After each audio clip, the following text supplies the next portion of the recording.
so this is Blues Boogie Riff No.1, and it's page 47 in the book, or page 67 if you have the PDF format. But this is with this riff, I would say for now on through the remainder of the book, we can pretty much keep our capo at the 2nd fret instead of the 5th fret. And make sure you tune, like if you have your open strings completely tuned, make sure you retune when you put a capo on. But anyway, we're playing here, this will be a challenge with the capo at the 2nd fret. Will be at the 2nd widest position, 1st fret position, or 1st position as we call it, would be the widest, and then 2nd position would be the 2nd widest position, because the frets are, they're still fairly wide. Now, with the capo off, this would really be 4th position, and so it shouldn't give us too much trouble. Now, notice the instruction at the bottom or underneath the first measure, prepare and hold the first finger. And notice it's not the first note that you play, it's the 3rd note, which would be 2nd fret of the 5th string. But you want to already have that down. And actually you're going to hold that finger and anchor it for 4 measures until the whole riff moves over one string, or moves across the street, as we say. So you're going to put that first finger there when you start, and then make sure your hand's in a good position to where your pinky, when it reaches the 5th fret, is nice and curled. You don't want it like that. You don't want to angle like that to where this is really a bad angle, because then you can barely reach that. You really want to pivot your hand to where this big knuckle is a little bit forward from where the tip of your first finger is. And that's a kind of thing that's a very subtle thing. A lot of people will put the big knuckle right with the tip of the finger, and look what it does to the other fingers. It makes the pinky have to stretch, but you want this knuckle a little bit forward. I mean forward this way, not this way, or just forward this way. So the tip of the finger's on the 2nd fret. The big knuckle, if you drew a straight line up from the middle of your big knuckle, it would be probably about the middle of the next fret. It wouldn't be in the 2nd fret. It would be about the middle of the 3rd fret. So it's real easy if you think of just kind of pointing in that direction, like you're pointing your first finger a little bit to the left, almost like a Greek statue, so think of it that way, and just kind of throw the hand a little bit forward. Don't do it extremely, but you really want, and if you notice, all 4 of my big knuckles are right in line with the neck. So you want that good hand position. That's partly what these riffs are training your hands to do, is to follow good hand position. So this is very important. And then it goes across the street. See, I hadn't moved my first finger, but I had to move it, to change chords. Now it's back. Now this part's different. You can hold the first 2 notes, but then lift them. You can't really hold much there. And then you're back to anchoring the first finger, and you can do this. This is called the turnaround.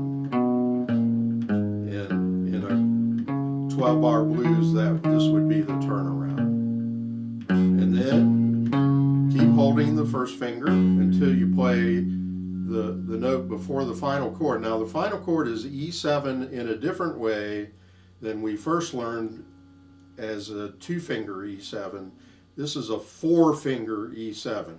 Think of it just like a regular E major chord, like you would do in the song Peggy Sue, and then add your pinky on the 3rd fret of the 2nd string. So if you want just to learn it, you could put these 3 down first, because you already know the E chord pretty well, and then add the pinky just a moment later.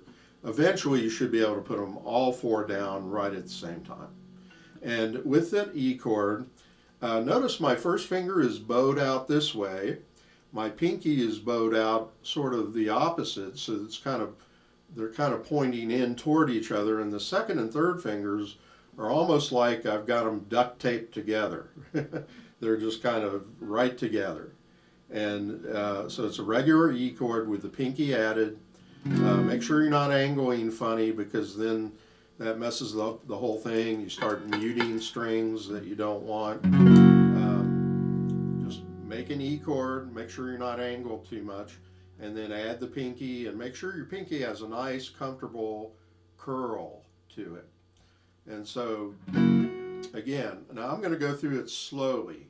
Anchor the first finger, and I'm just going to go through it slow one time. Usually in the first of these videos, I just perform the riff up to speed, and it doesn't have to be fast. It could be fast.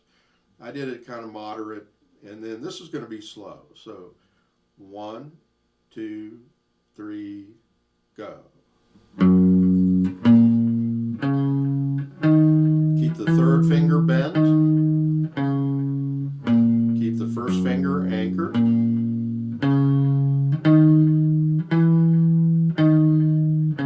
Now we're moving it over to one string. We're moving it over one string across the street. And then move back.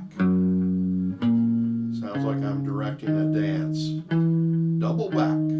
And then turn around. Hold these two and then lift them both.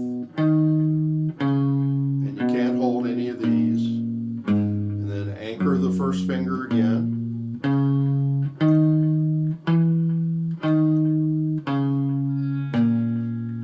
Hold 1 and 3 together and then lift them both.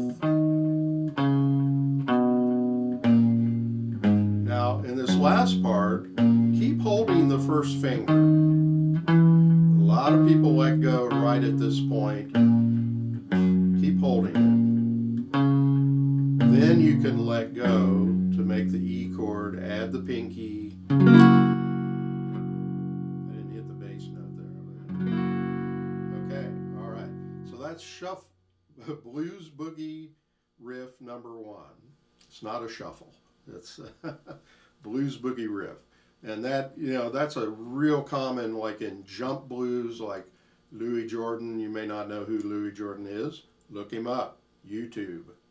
Look him up. Google him. He was a saxophone player, but he was really important. And some say he was like forefather of rock and roll. But he did all kinds of different. He was an artist who mixed genres. He would do things that sounded like jazz and like big band.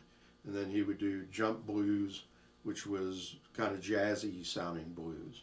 Great alto sax player, Louis Jordan. And he did a lot of songs that you've heard, like Choo Choo Chiboogie and Let the Good Times Roll, the same song that B.B. King did. So look him up. So I'll do it real fast. Like